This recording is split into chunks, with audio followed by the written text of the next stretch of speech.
الله أكبر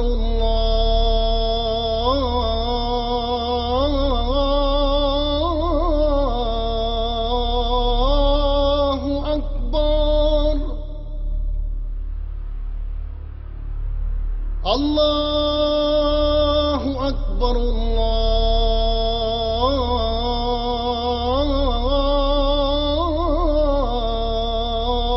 الله أكبر أشهد أن لا إله إلا الله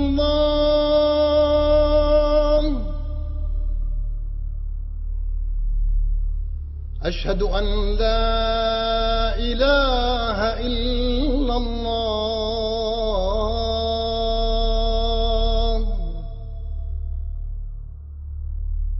أشهد أن محمدًا رسول الله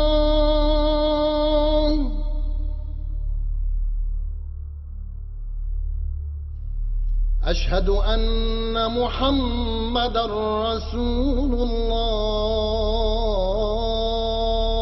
الله حي على الصلاة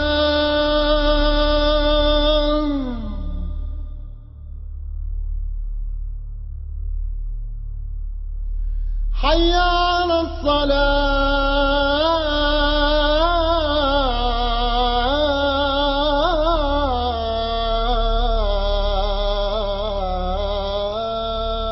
الصلاة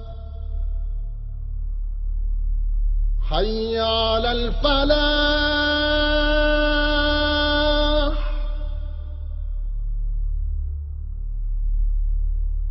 حي على الفلاح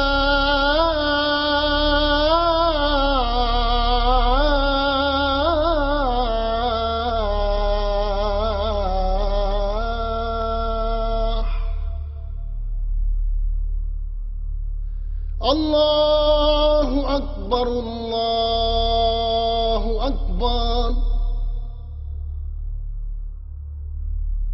لا إله إلا الله نحمده ونستعينه ونستغفره ونؤمن به ونتوكل عليه ونعوذ بالله من شرور أنفسنا ومن سيئات أعمالنا من يهده الله فلا مضل له ومن يضلله فلا هادي له ونشهد أن لا إله إلا الله وحده لا شريك له ونشهد أن سيدنا مولانا محمدا عبده ورسوله أرسله رسوله بالهدى ودين الحق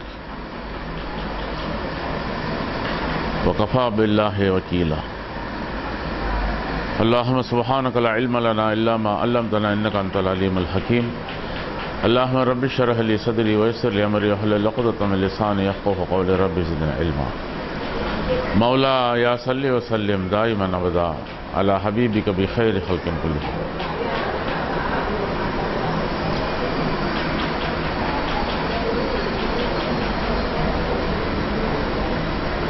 أعوذ بالله من الشيطان الرجيم بسم الله الرحمن الرحيم واذكر ربك في نفسك تضرعا وخيفة ودون الجهر بالقول بالغدو والآصال ولا تكن من الغافلين صدق الله العلي العظيم அன்பானவர்களே அஸ்ஸலாமு அலைக்கும் வரஹ்மத்துல்லாஹி வபரகாத்துஹு.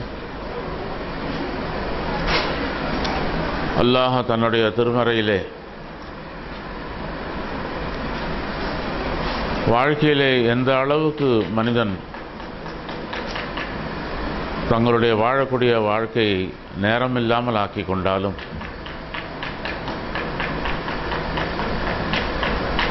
உலக வாழ்க்கை என்பது எல்லா மனிதர்களிடத்திலும் இப்படித்தான் இருக்கின்றது.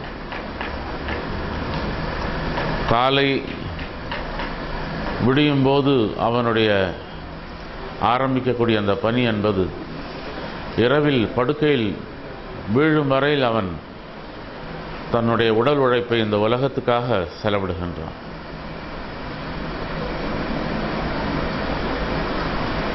ஆனால் காலங்கள் கடக்கும்போது குழந்தை பிராயம் வாலிப பிராயமாக மாறி, வாலிப பிராயம் வயோதிக பிராயமாக மாறி, இந்த உலகத்தை விட்டு போகக்கூடிய கட்டாய நிலைக்கு தள்ளப்படுகின்றான். என்ன சேமித்தோம், என்ன எடுத்து செல்லுகிறோம் என்ற சிந்தனை இல்லாமல் ஒரு ஓடக்கூடிய ஓட்டம் என்பது சாவி கொடுத்த பொம்மையாக ஆகிவிடுகின்றது. இதில் நாம் சாதித்தென்ன? நம்முடைய முன்னோர்களே உலகத்திலே வாழ்ந்தார்கள். ஒரு எளிய ஊழியனாக இருக்கக்கூடிய நிலையில் இருக்கும் போதும் அல்லது ஒரு அரசாட்சியை ஆளக்கூடிய தன்மை இருக்கும் போதும் நிலைமை, உண்ணக்கூடிய உணவு, வாழக்கூடிய வாழ்க்கை முறை இருவரிலும் மாற்றம் காணலாம்.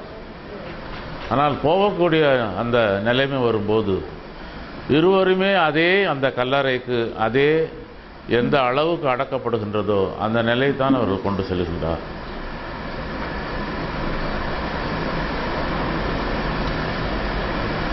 இதை யாரும் நாம் சிந்திப்பதே இல்லை. அல்லாஹ் படைத்த இந்த படைப்புகளையும் உற்று நோக்க சொல்லுகின்றான். இப்பூமி பல பூகம்பங்களையும் சந்திச்சிருக்கின்றது, பல பிரளயங்களையும் இது பார்த்திருக்கிறது, பல அழிவுகளை நம்முன் வரலாறுகள் சொல்லத்தான் செய்கிறது. ஆனால் அல்லாஹ் குறிப்பிடுகின்றான், அறிவுடையோருக்கு இதிலே முன்னுதாரணம் இருப்பதாக சுட்டிக்காட்டுகின்றான். படிக்கக்கூடிய படிப்பு குழந்தை பிராயத்திலிருந்து ஆரம்பமாகின்றது. விருப்ப பாடம் என்று சொல்லக்கூடிய சயின்ஸ் என்றும் மேத்ஸ் என்றும் ஐடி செக்டர், கம்ப்யூட்டர் சைஃபர், அந்த எஜுகேஷன் என்று சொல்லக்கூடிய இன்றைய விஞ்ஞான வளர்ச்சியில் ஒரு பகுதியாக யார் எந்த சப்ஜெக்டை வேணாலும் எடுத்துக்கொள்ளலாம். ஆனால் எடுத்துக்கொள்ளக்கூடிய சப்ஜெக்ட் எதற்கு வேலையாகிறது என்றால் அவனுக்கு கிடைக்கக்கூடிய அந்த வேலை நிர்பந்தத்திலே வரக்கூடிய வருமானத்தை மட்டும் கணக்கெடுக்கிறது. ஒரு டாக்டர் இவ்வளவு சம்பாதிக்க முடியும், ஒரு விவசாயி இவ்வளவு சேமிக்க முடியும், ஒரு விஞ்ஞான வளர்ச்சியிலே படித்த படைப்பை இவ்வளவு செலவிட முடியும். ஆனால் ஐடியிலே போய் சேர்ந்தால் மிகச்சிறந்த ஒரு வருமானத்தை பெற முடியும் என்ற நிலையிலே அந்த கல்வி என்பது ஒரு வருமானத்தை தான் குறிப்பிட்டு காட்டுகிறதே ஒழிய நாம் எதற்கு பிறந்தோம், என்ன சேமித்து கொண்டிருக்கின்றோம், எந்த சேமிப்பை இந்த கல்லறையிலே கொண்டு போய் அங்கு கியாமத்து வரை நாம் பதிலளிக்கப் போகின்றோம் என்ற நிலையை நமக்கு அறிவுறுத்துவது இல்லை. இதனாலே மிக பெரிய ஒரு தொகையுள்ள மக்கள் கல்லறையிலே அதாவை நோக்கி தங்களுடைய பயணத்தை தொடர வேண்டிய கட்டாய நிலைக்கு தள்ளப்பட்டு வருகிறார்.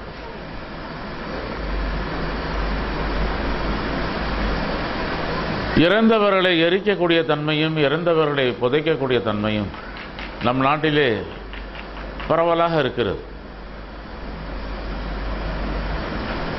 இன்னும் அதிகமாக சொல்ல போனால் எரிக்கக்கூடிய என்ற நிலைமை மாறி எலக்ட்ரிக் அந்த மயான கல்லறை என்று சொல்லக்கூடிய வைத்தவுடனே அந்த பிணத்தை சாம்பலாக்கி விடுகின்றது. அழகாக காட்சியளித்த மனிதன், செல்வந்தனாக காட்சியளித்த மனிதன், மிகப்பெரிய அரசியல் வியூகத்தை வகுக்கக்கூடிய சாணக்கியனாக வாழ்ந்த அந்த மனிதன், பல பேரை கவரக்கூடிய சொல்லாற்றல் பெற்ற அந்த மனிதன், சிறந்த இவ்வளவு ஆற்றல்களையும் உள்ளடக்கியவன் ஒரு சிறிய பாட்டிலே அடக்கக்கூடிய சாம்பலாக மாறிவிடுகின்றான். கடந்த சில தினங்களுக்கு முன்பு ஃபேஸ்புக்கிலே மனிதனுடைய கல்லறையில் புதைத்த பிறகு அவனுடைய அடையாளங்கள் எப்படி மாறுகிறது என்பதை குறிப்பிட்டிருந்தார். முதலிலே மூக்கின் பகுதி அழிவதாகவும், பிற மூளையின் பகுதி அழிவதாகவும், பிற குடல் பகுதியில் அழிவதாகவும், படிப்படியாக பிற எலும்புகள் எல்லாம் நொறுங்குவதாகவும் அதில் குறிப்பிட்டிருந்தார். என்ன, இந்த அழிவுக்குத்தான் நாம் இந்த உலகத்துக்கு வந்தோமா, இல்லை ஆக்கப்பூர்வமான இன்னொரு வாழ்க்கைக்கு நாம் வந்தோமா என்பதை நாம் சிந்திப்பதில்லை. அதைத்தான் அல்லாஹ் குறிப்பிடுகின்றான். உலகத்திலே வாழ வேண்டும் என்றால் நிலையாக வாழக்கூடிய வாழ்க்கையை அமைத்துக் கொள்ளுங்கள் என்று கூறுகின்றான். நபி அலைஹிஸ்ஸலாத்து வஸ்ஸலாம் அவர்கள் குறிப்பிட்டார்கள், மரணத்துக்கு முன் மரணித்து விடுங்கள். மரணத்துக்கு முன்பாகவே மரணிக்க சொல்லுகிறார்.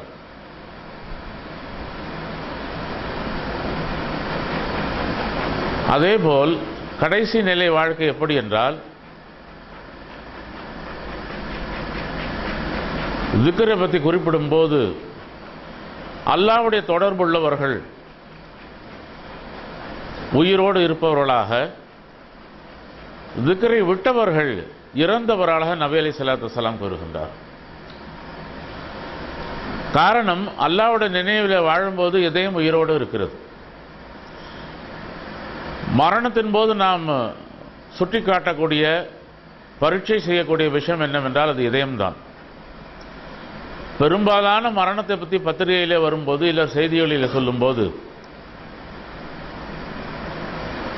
கார்டியாக அரெஸ்ட் என்று கூறுவார்கள். இதயம் செயல்படுவது நின்றுவிட்டது என்று கூறுவார்கள். ஆனால் நாம் இந்த ஒரு அமைப்பை ஏன் ஒன்று சேர்ந்திருக்கின்றோம்? இதன் மூலமாக நம்ம அடையப் போவது என்ன? நாம் வாழ விரும்புகிறோமா, இல்லை வாழக்கூடிய வாழ்க்கையிலே நாம் நடைப்பிணமாக இருக்க விரும்புகிறோமா என்றதுதான் கேள்வி. இதிலே உயிரோடு இருக்க வேண்டும் என்று நினைப்பது மிக குறைவு. ஆனால் தான் இதில் குறைவாக கொடுக்கிறார். உலகத்தில் பல பேரை பார்த்தோம் அப்படின்னும் போது, எங்களை இப்படியே விட்டுருங்க, எங்கள் சடலமாக விட்டுருங்க அப்படின்னு சொல்லக்கூடியவங்க தான் அதிகம். அவர்களை தான் அதிகமாக எல்லா இடங்கள்லையும் காண முடியுது. சொல்லுவாங்க, எள்ளு போட்டால் எண்ணெயை தான் பார்க்க முடியும் அப்படின்னு. அந்த அளவுக்கு மற்ற சபலங்கள் உள்ள இடங்களிலே, நப்சானியத்து கிடைக்கக்கூடிய இடங்களிலே, ரூஹை மரணிக்க செய்யக்கூடிய இடங்களிலே பார்த்தால் மக்கள் கூட்டம் அதிகமாக இருக்கும். First day first show house full, சீட்டே இல்லைங்க. கடைசியில் அந்த ஷோவை நின்றுட்டு தான் பார்க்க முடிஞ்சது. காரணம், நப்சு சொல்லுது, என்னோட தலைவர் படத்தை நான் பார்க்கல அப்படின்னாக்கா என்னுடைய நப்சு கேட்க மாட்டாங்க. பால் கூட அபிஷேகம், தேன் கூட அபிஷேகம், நெய் அபிஷேகம் எல்லாத்தையும் ஊற்றி தலைவனை வணங்கின பிறகு அந்த படத்தை பார்த்தோன்னா நப்சு குளிர்ந்து போயிடுது. ஆனால் சூஃபியாக்கள் மத்தியில், பெரும் பெரும் மேதைகளுடைய ஞானக்கண் பார்வையுள்ள மத்தியில் பார்த்தோம்னா நப்சு செத்து சாம்பலா போகுது, ரூஹு செத்து சாம்பலா போகுது. உலக இச்சை எந்த அளவுக்கு இல்லை நீங்க கொடுக்க ஆரம்பிக்கிறீங்களோ அதனோட உயிரோட்டம் போக ஆரம்பிக்கும். எந்தெந்த வியாதி உள்ளவங்களுக்கு அதுக்கு எதிராக உள்ளவங்களுக்கு இதை சாப்பிடக்கூடாதுன்னு சில கட்டுப்பாடு இருக்கும். சுகர் உள்ளவங்களுக்கு கொஞ்சம் ஏதாச்சும் கொடுத்து பாருங்களேன், தெரியும், கால் வீங்க ஆரம்பிச்சிடும்.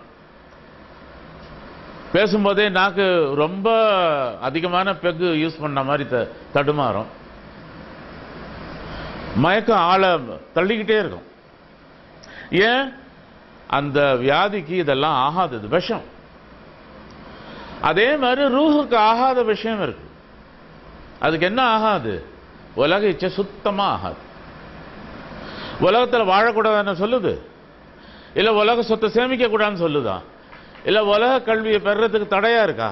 இதெல்லாம் எதுவுமே தடை இல்லை. அல்லாஹ் எதை விதிச்சானோ அதுக்கு தலை வணங்க சொல்லுது, எதாம வேணாம் தடுத்தானா அதை விட்டு விரண்டு போயிடுங்க அப்படின்னு சொல்லுது. அதுக்கு முன்னுதாரணமா என்ன அல்லாஹ் குறிப்பிடுறான்? லகத் கான லக்கும் ஃபீ ரசூலில்லாஹி உஸ்வத்துன் ஹஸன. உங்களுக்கு ஒரு அழகிய முன்மாதிரி எங்க இருக்கு? அல்லாஹ்வுடைய நபி இடத்துல இருக்கு. லிமன் கான யர்ஜுல்லா, அந்த மக்கள் எப்படியாப்பட்ட மக்களா இருப்பாங்க? அல்லாஹ்வை பயப்படுவாங்க. லிமன் கான யர்ஜுல்லா,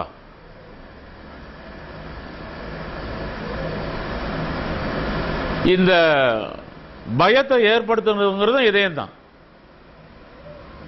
மோகத்தை ஏற்படுத்தக்கூடியதும் உலகத்தில் அந்த இதயத்தை வீழ்ச்சியடை செஞ்சு அதில் வாழ செஞ்சு குற்றியுறும் கொலையுறமா சாம்பலாகிறது அதுதான். வல்யோமில் ஆகிற அவங்க கியாமத்தை கொண்டு அச்சம் வருவாங்க. ஆனால் இதுக்கெல்லாம் எது அடிப்படையாக இருக்கணும்? வஸக்கர் அல்லாஹ கசீரா, அல்லாஹ்வோட ஜிக்கரை யார் கசரத்தா செய்கிறாங்களோ அவங்களுக்கு தான் இந்த சிக்னல்லாம் கிடைக்கும். யார்கிட்ட அந்த ஃப்ரீக்குவன்சி இருக்கோ, எந்த மாதிரி அவங்கள்ட்ட ஆடியோ இருக்கோ, அதுதான் இந்த ஃப்ரீக்வன்சி எல்லாம் காமிக்கும். எதில் ரெட் வருது, எல்லாம் கிரீன் வருது, எல்லாம் எல்லோ வருது. அது சுத்தமா வேலையே செய்யலைன்னா ஒண்ணுமே சொல்லாது. மனம் போன மன இச்சை போல வாழக்கூடிய வாழ்க்கையை அது குறிப்பிடும். இன்னைக்கு ஐரோப்பிய நாடுகளில் எப்படி வேணாலும் வாழலாம், சுதந்திரம் இருக்கு. இந்த ஆடை குறைப்பெல்லாம் நமக்கு எங்கன்னு வந்தது? அங்கேருந்து தான் வந்தது. தன்னை பார்த்து மற்றவங்க கைத்தட்டணும் அப்படிங்கிற ஃபேஷன் ஷோலாம் எங்கன்னு வந்தது? பிரான்ஸ்லேன்னு வந்தது. இப்படிதான் சுருக்கமான முறையில் சமைச்சு, சுருக்கமான முறையில் எதில் எதெல்லாம் வைட்டமின் இருக்கோ, எதெல்லாம் உடலுக்கு எனர்ஜி கொடுக்குதோ அதை மட்டும் சாப்பிடக்கூடியதுங்கிறது இங்கே உள்ள சாப்பாடு. எதையெல்லாம் சாப்பிட்டா கேன்சர் வருமோ, எதையெல்லாம் சாப்பிட்டா உடம்பு வீழுமோ அதெல்லாம் எங்கேருந்து வருது? யூரோப்பிலேருந்து வருது. பார்க்கறதுக்கு டிப்டாகவும் ஃபேஷனாகவும் தெரியுது. ஆனால் வீழுறது எது? எதையும் விழுந்து போகுது. இன்னைக்கு கேன்சர் பிரபலமாக எல்லா இடங்கள்லையும் இருக்கு. யூரோப்பில் அதிகமாக இருக்கு. அது என்ன, தோல் கருப்பாக இருந்தா, தோல் வெள்ளையாக இருந்தால் பார்த்துட்டா வருது? அழகாக இருக்கிறானே அப்படின்னு நான் பார்த்துட்டு வருது. காரணம், அவன் சேமிச்ச அந்த உணவு சேமிப்பு அது அந்த விளைச்சலை விதைக்க சொல்லுது. அதுலேருந்து அந்த பயிரை அறுவடை செய்யும்போது அவனுக்கு மரணத்தை சந்திக்க சொல்லுது.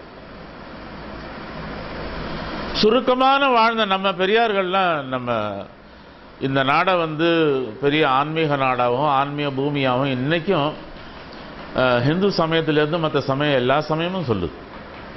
மிக பெரும் பெரியார்கள் வாழ்ந்தாங்க, நிறைய நாட்கள் வாழ்ந்தாங்க, சட்டப்பட்டுன்னு போகவே இல்லை. சுருக்கமா வாழ்ந்தாங்க, எளிமையா வாழ்ந்தாங்க. உடலை வாழக்கூடிய வாழ்க்கை எளிமையா இருந்தது. ஆனா அதனுடைய நீளம் ரொம்ப அதிகமா இருந்தது. ஆயுள் அதிகமா இருக்கிறது ஒரு செல்வம் தான். துவா கேட்கிறோம்ல, ஆயுட்செல்வத்தை அதிகமாக கொடு, அது ஒரு செல்வம் தான். நீளமா இருந்தா அந்த மனிதன் ஆயுட்செல்வத்தோட வாழறான்னு அர்த்தம்.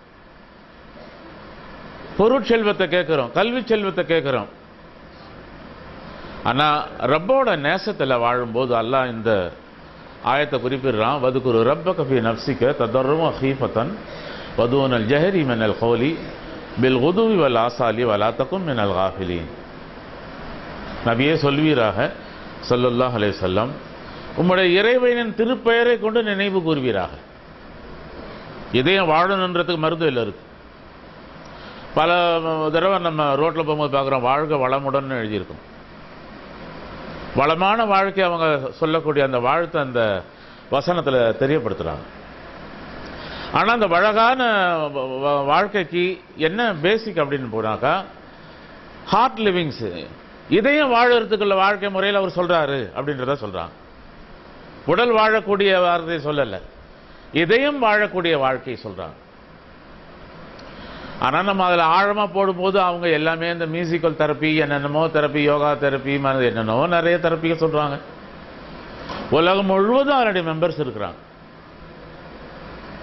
வயலின் வாசிக்கிறாங்க, பியானோ வாசிக்கிறாங்க, சோலோ டான்ஸ் பண்றாங்க, என்னென்னமோ பண்றாங்க. இதெல்லாம் இதயத்துக்கு ஹெல்த்தியா இருக்குன்னு அப்படின்னு குறிப்பிடுறாங்க.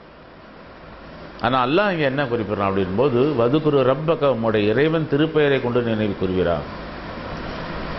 ஃபீ நஃப்ஸிக, தன்னைத்தானே, ததர்ருவன் வ ஹீஃபத்தன், கடுமையான முறையிலே இறை அச்சத்தோடு, வதூனல் ஜஹரி, உரத்து சப்தமிட வேண்டாம், மினல் கௌலி, நாவை அசைக்க வேண்டாம்.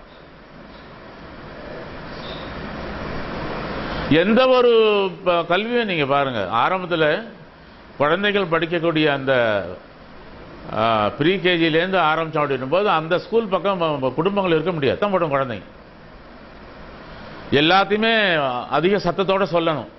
அப்போதான் அவங்க இதயத்தில் அது ஸ்டோர் ஆகும். ஆனால் நாளாக நாளாக நாளாகனா இப்படியா கண்டினியூ ஆகுது. இப்போ பார்த்தீங்கன்னா நம்ம பிள்ளைய பார்த்தாலே நமக்கு சங்கடமா இருக்கு. அவ்வளோ புக்ஸை முதுகுல சுமந்துட்டு போகுது. அதில் இந்த பேரண்ட்ஸ் மீட்டிங் நான் ஒரு தடவை போகிறதுப்போ ஒருத்தர் கொஸ்டின் பண்ணார், இவ்வளோ புக்கோ சுமைய அந்த குழந்தைய சுமக்க சொல்றீங்களே, நாளடையில் இந்த புள்ள ஹஞ்ச் பேக்காலாம் ஆகிடும், எலும்பு வளைய ஆரம்பிச்சிடும், நிமிர்ந்து நடக்க முடியாது. வாத்தியார் பிள்ளைய சொல்றாரு, நிமிர்ந்து நெல் எல்லாத்துலேயும். கல்வியிலையும் செல்வத்திலையும் வாழக்கூடிய வாழ்வத்திலையும் எல்லாத்திலையும் நிமிர்ந்து நெல் அப்படிங்கிறாரு. வளர்க்கிறீங்களே நீங்க. அவர் அந்த கொஸ்டின் பண்ணார். நான் என்னுடைய பேத்திக்கும் சொல்றேன், அது வந்து தூக்கிட்டு போகும்போது அப்பாடி அம்மாடின்னு சொல்லிக்கிட்டு அந்த சுமையை தூக்க மாட்டோம். ஸ்கூல் விட்டு வரும்போது அதனால மேலே தூக்கிட்டு வர முடியாது, கீழே இறக்கி வச்சா மகனை சொல்றது அந்த சுமையை தூக்கிட்டு வாங்க. அந்த ஸ்கூல் போகும்போது அந்த பிள்ளைக்கு நான் நசியத்து பண்றது, இன்னைக்கு என்ன தேவை அதை மட்டும் எடுத்துட்டு போயேன், இல்லை அவங்க எந்த புக்கு கேட்பாங்கன்னு தெரியாது. அது உங்க ஸ்கூல்ல நான் சொல்றேன், நீங்க எப்படி செய்றீங்கன்னு எனக்கு தெரியாது. ஆனா அந்த பிள்ளைங்களை பார்க்கும்போது இவ்வளவு சுமை ஏன் தூக்கிட்டு போறாங்கன்னு நமக்கு சங்கடமா இருக்கு. ஆனா நாளடைவில் செகண்டரி காலேஜ்னு மாறும்போது இவ்வளவு புக்ஸ் தூக்கிட்டு போறாங்க. அப்படியே சும்மா ஹேண்ட்ஸமா ரொம்ப ஸ்டைலா ஒரு 2 புக்கு கொண்டு போறாங்க. சவுண்ட் இந்த சவுண்டா இருக்கு, இந்த சவுண்டு இருக்கிறது இல்லை, சவுண்டு குறைஞ்சு போச்சு. அதுக்கு என்ன மெச்சூர்னு நம்ம சொல்றோம். நாளடைவில் அந்த கல்வி அறிவு அதிகமாக கிடைச்சி போச்சு. குழந்தைங்கள்ட்ட அந்த பண்பாடு அந்த எல்லாமே கிரகிக்கக்கூடிய தன்மையெல்லாம் வளர்ந்து போச்சு. இப்போ லைட்டாக போனால் போதும், லைட்டாக வந்தால் போதும். சில இன்டர்வியூ டிவியில் பார்த்தேன், நீங்கள் காலேஜுக்கு போகாமலே இருந்தால் கூட போதும் சர்டிஃபிகேட் தர்றாங்க. அதுக்கு சில விஷயங்கள் அவங்க சொன்னாங்க. நீங்கள் எங்கெங்கே போறீங்களோ அவங்க ஃபைலை கேட்பாங்க, உங்களுடைய சர்டிஃபிகேட் தான் பார்ப்பாங்க. நீங்கள் எவ்வளோ அறிவாளிங்கிறது யார் பார்ப்பா? பின்னால தெரியும் ஜாயின் பண்ணவொன்னு. அதனால இது எல்லாமே நாளடைவில் குறைப்போம் போது ஜிக்ரு மட்டும் ஏன் நம்ம எல்லா நாளுலையும் பார்க்கத்தான் செய்கிறோம். ஏன் சத்தம் போடுறாங்க? ஏன் அவங்கள்ட்ட இன்னும் மெச்சூர் வரல? அதே மாதிரி ஹிந்து சமயத்தில் கூட சுலோகம் சொல்றது, பஜனை சொல்றது எல்லாம் அதில் ஆரம்பிச்சு அதிலே தான் வச்சிருக்காங்களே உடைய நாளடி அந்த டெவலப்க்கு போகலையே. ஆனா எந்த ஒரு மெச்சூர் உள்ள ஒரு ரிஷி இடத்துக்கு போனா, ஒரு யோகியோட ஆசிரமத்துக்கு போனா அவருடைய இடங்கள்ல இந்த சவுண்டை பார்க்க முடியாது. அவரும் கண்ண மூடி தியானத்தில் தான் இருப்பாரு, வர்றவங்களையும் கண்ண மூடி உட்கார சொல்வார். அந்த பக்குவம் பெற பெற பெற பெற பெற சவுண்ட் என்ன ஆகுது? குறையும், டிலீட் ஆக ஆரம்பிச்சிரு. இப்ப சத்தம் இல்லாத தன்மைகள். தொழுகைங்கிறது நம்ம வாய்மூடி தொழுகிறதும் தப்பு, ரொம்ப சத்தமா தொழுகிறதுங்கிறதும் தப்பு. அல்லாஹ் இந்த இடப்பட்ட நிலையில தொழுவ சொல்றான். நீங்க தொழுவது ஓதக்கூடிய அந்த ஆயத்துக்களை உங்களுக்கு கேட்கணும் அப்படிங்கிறான். இது சூரத்து பனி இஸ்ராயீல் கடைசியில் வரக்கூடிய ஆயத்து. இது உரத்து சப்தமாக அதிகமாக ஓத வேண்டாம், மிக குறைந்த நிலையில் கேட்காத நிலையும் வேண்டாம். இந்த ரெண்டுக்கு இடைநிலை வேணும். நீங்க ரொம்ப பேரை பார்த்தீங்கன்னா வாய மூடிட்டு இருப்பாங்க. என்ன இந்த மாதிரி தொழுகிறாரு அப்படின்னா அவருக்கு என்ன தொழுகிறோம்னா மனசுக்குள்ள தொழுவார். இது மனசுக்குள்ள தொழுவது இல்லை, சத்தமா ஓரளவுக்கு தனக்கு கேட்கணும் அந்த சத்தம். ஆனா ஜிக்ர சொல்லும் போது அல்லாஹ் என்ன குறிப்பிடுறான்? உரத்து சப்தமிட வேண்டாம், மதுனல் ஜஹரி, உரத்து சப்தம் இட வேண்டாம். மினல் கௌலி, அதுலயாச்சும் நான் வசதி இல்லை, நான் வசைக்க வேண்டாம் அப்படின்னு. என்ன உங்க இதயத்தோட ஆழத்தை அறிஞ்சமா ரப்புல் ஆலமீன் இங்க என்ன ஓடுது? வலகது ஹலகனல் இன்சான நஅலமு மா துவஸ்விசு பிஹி நஃப்ஸுஹு. உம்மை நாம படைச்சோம், உங்களுடைய இதய ஓட்டங்கள் என்ன ஓடுதுங்கிறதை நாம் அறிவோம். வநஹ்னு அக்ரபு இலைஹி மின் ஹப்லில் வரீத், உம்முடைய பிடரி நரம்பை விட நாம் நெருக்கமாக இருக்கின்றோம். அதனால நப்சோட ஓட்டத்தை அறியக்கூடியவன். ஆனா சட்டத்துக்கு கட்டுப்படும் போது, அவனுடைய உத்தரவு கட்டுப்படும் போது தொழுகை இப்படி தான் தொழ வேண்டியிருக்கு, ஜிக்ரை இப்படி தான் செய்ய வேண்டியிருக்கு. அதுல சில பேர்கிட்ட சொல்லும் போது அவங்க ரொம்ப வாக்குவாதம் பண்றாங்க. ரப்பு உத்தரவிடுறானே, அந்த மாதிரி நடந்துட்டு போறது என்ன இருக்கு? அதுல தானே அவன் இனாம் தர்றான். என்கிட்ட நீங்க இப்படி நடந்துட்டு வந்தீங்கன்னா இதை நீங்க பெறுவீங்க, அதை மீறினீங்கன்னா என்னுடைய அதாபை நீங்க பெறுவீங்க, ஏன் குறிப்பிடலாம்? இப்போ அதுல சில மஜ்லிஸ்ல உள்ளவங்க இல்ல நாங்க இப்படி தான் செய்யறோம் அப்படின்னும் போது அவங்க வழிக்கு விட்டுற வேண்டிய சூழ்நிலை தவிர வேற ஒண்ணும் இல்லை. உலகத்துல ஹக்கு எங்க இருக்குன்னு தேடணும். அது வாழ்நாள் மூச்சோட செலவு ஆனாலும் பரவாயில்ல. ஆனா ஹக்கு கிடைச்சில அங்க நிலைக்கணும். எல்லாத்திலையுமே பரீட்சை பார்க்கறது நமக்கு உரிமை இருக்கு. ஆனா ஹக்கு அங்க என்ன இருக்கு, அங்க போய் பரீட்சையில் உட்காரக்கூடாது, அதை அடையறதுக்கு முயற்சி பண்ணணும்.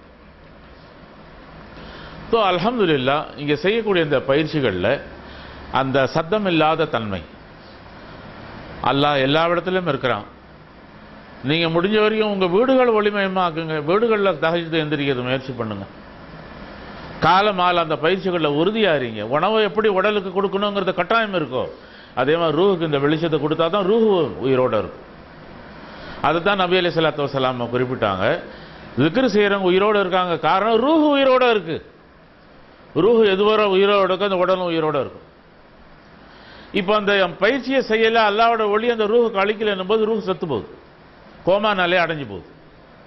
அப்போ இந்த மனிதன் நடைப்பினமாக ஆகிவிடுகின்றான்.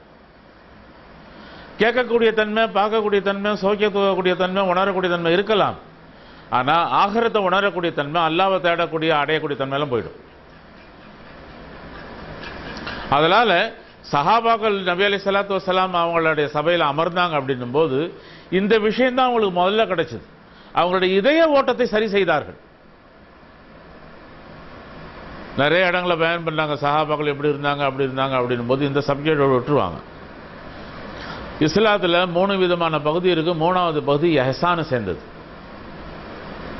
ஈமானை பற்றி பேசுகிறோம், அவனை நம்புகிறோம், அவனுடைய நபி அலைஹிஸ்ஸலாத்து வஸலாம் வாழ்க்கையை பின்பற்றக்கூடிய வழியை நம்ம உறுதியாக பின்பற்றுறோம். இஸ்லாமுடைய தூண்கள்னு சொல்லக்கூடிய தொழுகை, வணக்கங்கள், நோன்பு, ஹஜ்ஜுகள், செல்வங்கள் இருந்தால் அதையும் செய்யணும் பிரியப்படுறோம். ஆனால் 3வது எஹ்சான் இருக்கே. எஹ்சானுங்கிறது இப்போ இந்த ரெண்டும் வெளிப்படையான அமல்களை கொண்டது. ஆனால் எஹ்சானுங்கிறது ஆன்மீக ஆழமான உள்ளுடைய உயிரோட்டத்தன்மையை கொண்டது. இது இருக்குது, இது இருக்கும். ரூஹ் இருக்கு, வெளிரங்க உடலும் இருக்கும். ரூஹு போயிடுச்சு, அது வெளிரங்க தன்மையும் போயிடும். அதான் இஸ்லாம் என்பது இந்த உயிரோட்ட தன்மை அழிக்குது. அதனால வலிமார்கள் எல்லாம் உயிரோடு இருக்கிறாங்கன்னு நம்ம நம்பிக்கை, நபிமார்கள் எல்லாம் உயிரோடு இருக்காங்கன்ற நம்பிக்கை. காரணம் அந்த ரூஹோட உயிரோட்டம் இருக்கு, அவங்க இருக்கிறாங்க. அதான் நான் குறிப்பிட்ட நேற்று. கம்ப்ரஸர் ஃபங்க்ஷன் ஆகுது, அந்த ஃப்ரிட்ஜ் நல்லா இருக்குன்னாக்கா உள்ள பொருட்களும் உயிரோட்டம் இருக்கும். நீங்கள் கம்ப்ரஸர் ஃபெயில் ஆகிடுச்சுன்னா உள்ள வச்சு அவ்வளோ பொருளும் வீணாக போயிடும். காரணம் குளிர்ச்சியத்துக்கு தர்றதுக்கு பதிலாக வெப்பத்தை தரும். வெப்பம் தரும்போது அந்த பொருட்களாக என்ன ஆகுது, புழுங்க ஆரம்பிக்குது, அழுக ஆரம்பிக்குது. அதான் கபரு. கபருங்கிறது என்ன, நாலாவட்டத்தில் எந்த ஒரு நூல், எந்த ஒரு சின்ன காற்று கூட புக முடியாத ஒரு இடங்கள்ங்கிறது தான் கல்லறை வாழ்க்கைங்க. அப்போ நீங்கள் நபிய உயிரோடு இருக்காருன்னு சொல்றீங்க, வலிய உயிரோடு எப்படி இருப்பாங்க, இந்த கேள்வி வருது. அது காரணம் உலகத்தில் நடமாடும் போது அவனுடைய ரூஹுடைய எப்படி உயிரோட்டம் இருந்ததோ அதே உயிரோட்டம் அங்கேயும் இருக்கு. என்ன உலக வாழ்க்கைங்கிற அந்த ஒயர் கட் பண்ணப்படுது, அந்த ஒயர் துண்டிக்கப்படுது. அதனால உலக தேவை, உலக இச்சை அந்த மனிதரை விட்டு விலகுத வழியில். ஆனால் இப்போ அந்த ஆகிரத்தோட அல்லாவுடைய தன்மை, அதான் நபி அலைஹிஸ்ஸலாத்து வஸலாம் குறிப்பிட்டாங்க. கபரோடைய தன்மை எப்படின்னாக்கா ஒன்று நரகத்தோட வெப்பத்தின் பகுதியாக இருக்கும், இல்லை சுவனத்தின் குளிர்ச்சியான பகுதியாக இருக்கும். இப்போ அந்த குளிர்ச்சின்னும் போது சுவனத்தின் பழங்களும் கிடைக்குது, சுவனத்தோட ஹூரோட தன்மையும் கிடைக்குது. அவர்களுக்கு சுவனத்தோட கதவுகள் திறந்து விடப்படுது, அதனோட குளிர்ச்சி அங்கே வீசிக்கிட்டே இருக்கு. அதுவும் இல்லாமல் அந்த கஸ்தூரி வாசங்கிறது மணந்துக்கிட்டே இருக்கு. உலகத்தில் இருக்கிறது நம்முடைய இந்த தாருல் அமல்னு சொல்லக்கூடிய அமல்களை சேமிச்சு அந்த கபரை செழுமைப்படுத்துறதுக்காகவும் பச்சை பசேல்னு வச்சுக்கிறதுக்காகவும் தான் இந்த உலகத்தில் வாழறோம். ஒழியில இங்கே இருக்கும்போதே இடிச்சுட்டா என்ன ஆகும், அதான் இந்த உலகத்தில் உலக நம்ம இச்சையோட வாழாதீங்க அப்படின்னு குறிப்பிடுறோம். அல்லாஹ் குறிப்பிடுறான், உக்குலு வஷ்ரபு வலா துஸ்ரிஃபு, நல்லா உண்ணுங்க, நல்லா சாப்பிடுங்க, இல்லை தடையா. இன்னைக்கு உலகத்தில் எல்லா மூலையிலும் பிரியாணி விற்கிது, நான் தடையா? எவ்வளோ வேணாலும் சாப்பிடலாம் உடம்பு அனுமதிச்சாக்கா. ஆனால் அதே சமயத்தில் சைவ இந்த காய்கறி உணவுகளில் நிறைய விட்டமின்ஸ்கள் இருக்கத்தான் செய்யுது. நபி அலைஹிஸ்ஸலாத்து வஸலாம் குறிப்பிட்டாங்க, எந்த அளவுக்கு நீங்கள் இறைச்சிகளை அதிகமாக உண்ணுவீர்களோ அந்த அளவுக்கு விஷத்தன்மை அதிகமாக இருக்கும். இறைச்சி சாப்பிடதான், இறைச்சி சாப்பிட்ற தடவில்லை. ஆனால் அளவுக்கு அதிகமாக இல்லை, மோகம் கொள்ளும் போது என்ன ஆகுது, விஷத்தன்மை உடலில் பரவி போகுது. அதில் தான் ஒரு தடவை இந்த தாராசிங் இன்டர்வியூ கொடுத்துருந்தார். நான் பெரிய பயில்வான் தான், பல பேரை நான் வீழ்த்துறேன், நான் இது வரைக்கும் அசைவ உணவை நான் சாப்பிட்டதில்லை. அசைவ உணவு கட்டாயம் இல்லை, இல்லைங்க எங்கள் வீட்டில் வாரத்துக்கு ஒரு தடவை எப்படியாச்சும் கறி செஞ்சா ஒன்றும், சிக்கன் செஞ்சா ஒன்று, கட்டாயமா அப்படிலாம் ஒன்றும் இல்லை. பல காலமாச்சு நம்ம மற்ற மட்டன் சிக்கன்லாம் ஒதுக்கி போய் சைவ உணவுகளில் மிகப்பெரிய வலிமை இருக்கத்தான் செய்யுது. நான் சொல்லக்கூடிய சைவங்கிறது வணக்கங்கள்ல நிறைய பலம் இருக்கத்தான் செய்யுது. நம்ம வாழறதுக்காக தான் உணவுகளை உட்கொள்ளணுமா ஒழியல உணவு உட்கொள்றதுக்காக வாழக்கூடாது. ஏன்டா ஒருத்தர் குறிப்பிட்டார், என்னுடைய தாப்பனார் பிரியாணி பிரியர், எங்க விழா நடந்தாலும் மொதல் சஃப்ல இருப்பார். அப்படி நான் சொன்னேன், நப்ச சாகடிச்சு